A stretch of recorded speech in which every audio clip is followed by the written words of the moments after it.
In the last session, we looked at the left-hand side of the menu bar.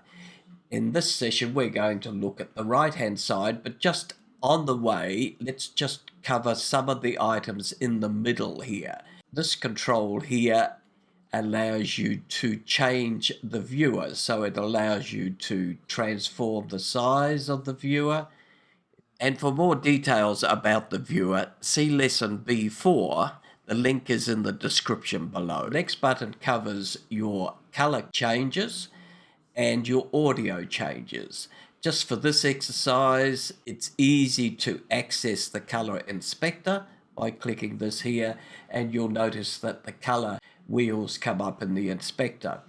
The next button covers the speed of your clips in the timeline. The full details of this are in lesson B14, Speed Controls.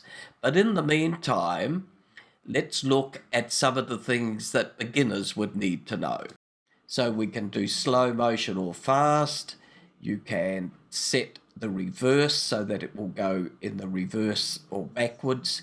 You can change the different speed ramps, and for video quality, if the clip is slower than normal, so let's just click this one here and we'll bring up the speed ramp and we'll slow that.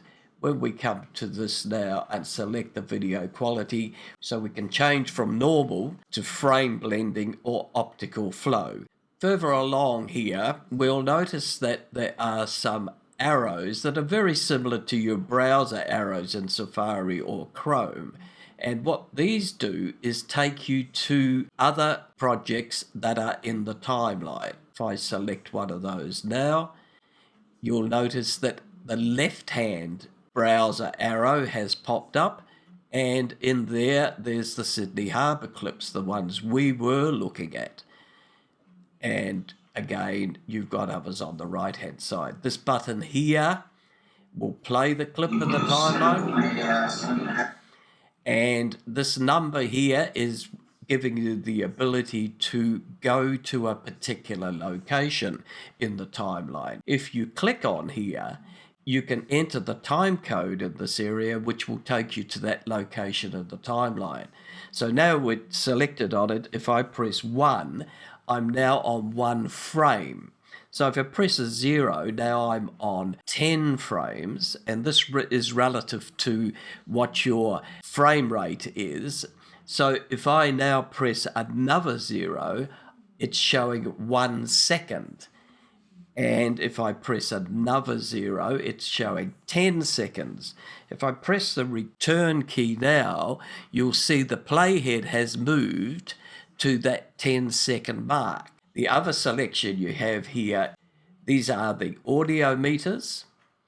And when you select on the audio meters, clicking them there, you'll notice that they pop up in this area. You can turn them off there. Moving down the menu bar now, the first button we come to is the skimmer button. This turns the skimmer on and off, and the skimmer is this red line that we're moving through. So we're just hovering and moving through the clip, and you're seeing the items there. The real playhead is this white line.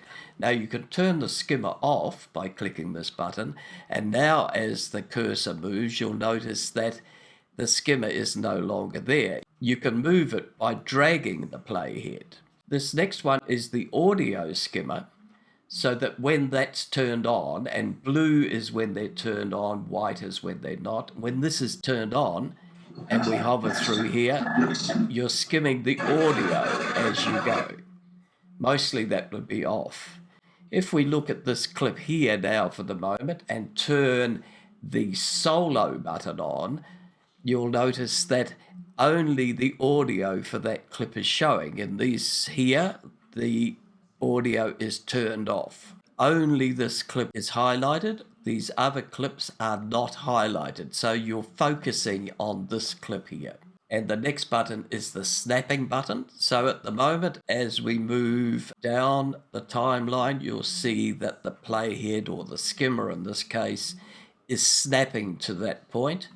We can turn that off, and so that when we move through here, you get a much smoother motion.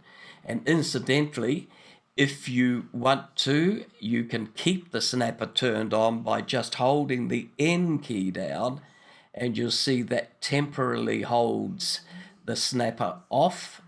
So when we release the N key again, it starts to snap. The next button covers how we see the timeline. So this will shorten the timeline or lengthen it. And then these buttons here will give you different views of the timeline. So by the left-hand one here, you can only see audio. There's no video showing. This one here is a smaller amount of video and more audio, and so on down the line until you get to the very bottom one here. This gives you no video and no audio. It just shows you where the location of the clips are in the timeline. I normally work on this one here, and if you use this button here, you can raise the height, and probably you do this so that you get better access to the waveforms to see where the audio is. So we can turn that one off. And then finally, there are two buttons on the left here. This first one will turn the effects browser on and off. And this last one will turn the transition browser on and off.